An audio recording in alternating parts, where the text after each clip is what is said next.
महाराष्ट्र शासनाने जी.आर. काढून बहुतांश मराठ्यांचा ओबीसी आरक्षणाचा मार्ग मोकळा केलाय। त्यामुळे मराठा समाजातील जवळपास 80% कुटुंबांना कुणबी दाखले मिळतील। लग्न जमवताना ज्यांची त्यांची सोयीक होते त्या सर्व मराठ्यांना कुणबी दाखले मिळतील। मराठा योद्धा मनोज जरांगे पाटील यांच्यासह महाराष्ट्रातील तमाम मराठ्यांच्या सर्व मागण्या महाराष्ट्र शासनाने पूर्ण केल्यात। त्याबद्दल त्यांचे मराठा क्रांती मोर्चाच्या वतीने आभार मानण्यात आले। सोलापुरातील मराठा क्रांती मोर्चाच्या वतीने छत्रपती शिवाजी महाराजांना पुष्पहार अर्पण करून अभिवादन करण्यात आलं। यावेळी एकमेकांना पेढे भरून आनंदोत्सव साजरा करण्यात आला। जय भवानी, जय शिवाजी, जय जिजाऊ, जय शिवराय, एक मराठा लाख मराठा, मराठा योद्धा मनोज जरांगे पाटील यांचा विजय असो यासह विविध घोषणांनी परिसर दणाणून गेला। यावेळी मराठा क्रांती मोर्चा समन्वयक श्रीकांत घाडगे, लता फुटाणे, शेखर फंड, फारुख शेख, रसूल पठाण, राजाभाऊ कुसेकर, प्रशांत बाबर, नितीन चव्हाण, बाबा शेख, बजरंग जाधव, कृष्णा थोरात, निलेश शिंदे, विशाल फुटाणे, अनिल म्हस्के, संजय घाडगे, निलेश शिंदे, दत्ता खलाटे, अक्षय शिंदे, युवराज शेळके, संभाजी शितोळे, निरंजन नवघिरे यांच्यासह युवक मोठ्या संख्येने उपस्थित होते।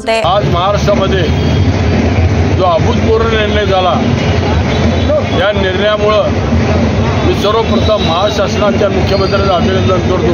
मराठा क्रांती मोर्चाच्या वतीनं आज जो निर्णय झाला, हा निर्णय होणं फार आवश्यक होतं, कारण महाराष्ट्रातल्या जवळजवळ शेकडो मुलांनी या आरक्षणासाठी आत्महत्या केल्या आणि आत्महत्या करत असताना ज्या सरकारच्या काळामध्ये हे आत्महत्याचं पाप हे त्या शासनावर आहे।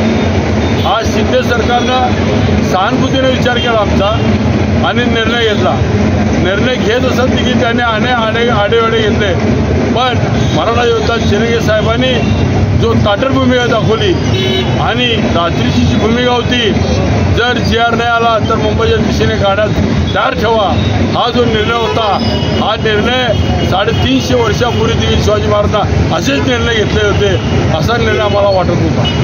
आज आम्ही एवढं सांगेन की मराठा क्रांती मोर्चानं जो गेली 5-6 वर्ष महाराष्ट्रामध्ये लढा दिला, सोलापुरात देखील लढा दिला, त्या लढ्यामध्ये ज्या युवकांनी सहभाग घेतला, या युवकांच्या सहभागाला आज अभूतपूर्व यश आलेलं आहे। आणि ज्यांनी म्हणजे आमचे असतील किंवा परके असतील, या काळामध्ये ज्यांनी आम्हाला विरोध केला आहे, आता येणाऱ्या इलेक्शनमध्ये त्यांच्या मराठीची पोरं करेक्ट कार्यक्रम करतील, एवढंच या ठिकाणी बोलेन।